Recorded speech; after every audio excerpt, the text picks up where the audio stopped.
এটা কার বাড়ি? ঘরের মেঝেতে পড়ে আছে বোমার বিস্ফোরণে পোড়া মৃতদেহ, উড়ে গেছে টিনের ছাদ, ধসে পড়েছে ইটের দেয়াল। চাঁপাইনবাবগঞ্জের চর বাগডাঙ্গা ইউনিয়নে বোমা বিস্ফোরণে 2 জন নিহত হয়েছেন। স্থানীয়দের তথ্য অনুযায়ী ফাটাপাড়া এলাকার কালামালির বাড়িতে কয়েকজন ব্যক্তি একত্রিত ছিলেন। ভোর 5টার দিকে হঠাৎ বিকট শব্দে বিস্ফোরণ ঘটে। বিস্ফোরণের শব্দে আশপাশের লোকজন আতঙ্কিত হয়ে পড়েন এবং দ্রুত ঘটনাস্থলে ছুটে গিয়ে দেখেন বিস্ফোরণের ফলে বাড়ির ইটের দেয়াল ভেঙে পড়েছে এবং টিনের চালা উড়ে গেছে। ঘটনাস্থলেই 2 জনের পোড়া মৃতদেহ পড়ে থাকতে দেখেন তারা। বোমার আঘাতে আহত হয়ে কাতরাচ্ছিলেন আরও 3 জন। পরে আহতদের উদ্ধার করে হাসপাতালে ভর্তি করেন তারা। স্থানীয়দের দাবি, নির্বাচন পরবর্তী সহিংসতার উদ্দেশ্যে বোমা বা ককটেল তৈরির সময় বিস্ফোরণের ঘটনা ঘটেছে। তো দেখলাম, আমি ভিতরে দেখলাম যে হ্যাঁ বোমা বিস্ফোরিত হয়ে 2টা মানুষ মেরে পড়ে আছে। বাড়ির ওয়ালগুলা পড়ে গেছে, টিন বাসটার উপরে উড়ে গেছে, 2টা মানুষ পুড়ে ছাই হয়ে পড়ে আছে।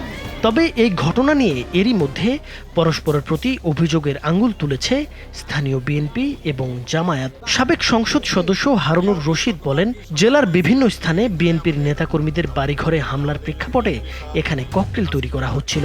এই ঘটনার সঙ্গে জড়িতদের দ্রুত বিচারের দাবি জানান তিনি।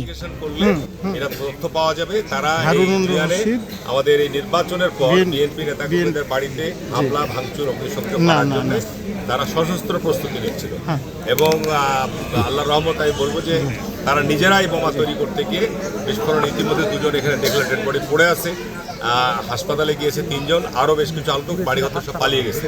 অন্যদিকে জেলা জামায়াতের নায়েবে আমির অধ্যাপক মোখলেসুর রহমান ঘটনাস্থল পরিদর্শন করে সাংবাদিকদের জানান, এ ঘটনার সাথে প্রকৃত জড়িতদের গ্রেপ্তার করে শাস্তি নিশ্চিত করতে হবে। নিরপরাধ ব্যক্তিরা যাতে হয়রানির শিকার না হন সেজন্য আইন শৃঙ্খলা বাহিনীর দৃষ্টি আকর্ষণ করেন তিনি।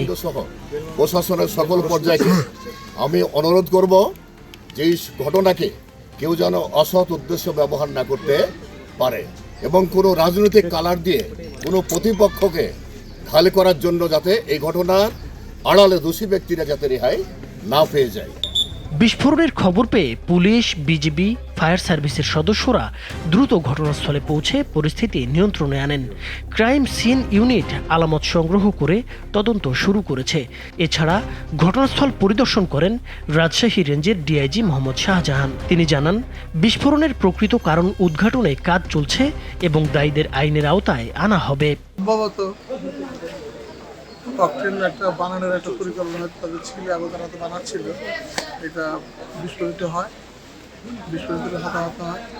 3 জন রাজশাহী মেডিকেল কলেজে আছে আর 2 জন এখানে তো মৃত অবস্থা পাওয়া গেছে। চাঁপাইনবাবগঞ্জের পুলিশ সুপার গৌতম কুমার বিশ্বাসও ঘটনাস্থল পরিদর্শন করে বলেন, ঘটনার সঙ্গে কারা জড়িত তা খতিয়ে দেখা হচ্ছে, প্রয়োজনীয় আইনগত ব্যবস্থা নেওয়া হবে। ঘটনাস্থলটাকে আমরা গঠন করে এদের আলামত সংগ্রহ করা, তাদের এই বিষয়গুলো এখন দেখছি। তাদের রাজনৈতিক পরিচয় আমরা কিছু নাম পেয়েছি, তাদের রাজনৈতিক সংশ্লিষ্ট আছে কিনা সেটা আমরা খতিয়ে দেখছি। এছাড়া অতিরিক্ত পুলিশ সুপার ওয়াসিম ফিরোজ ঘটনার সত্যতা নিশ্চিত করেছেন। বর্তমানে বিষয়টি সিআইডি পর্যবেক্ষণ করছে এবং বিস্তারিত তদন্ত কার্যক্রম শুরু হয়েছে। নিরাপত্তার স্বার্থে এলাকাটি ঘিরে রেখেছে আইন শৃঙ্খলা বাহিনী। নাইমুর হোসেন, মাছরাঙ্গা টেলিভিশন।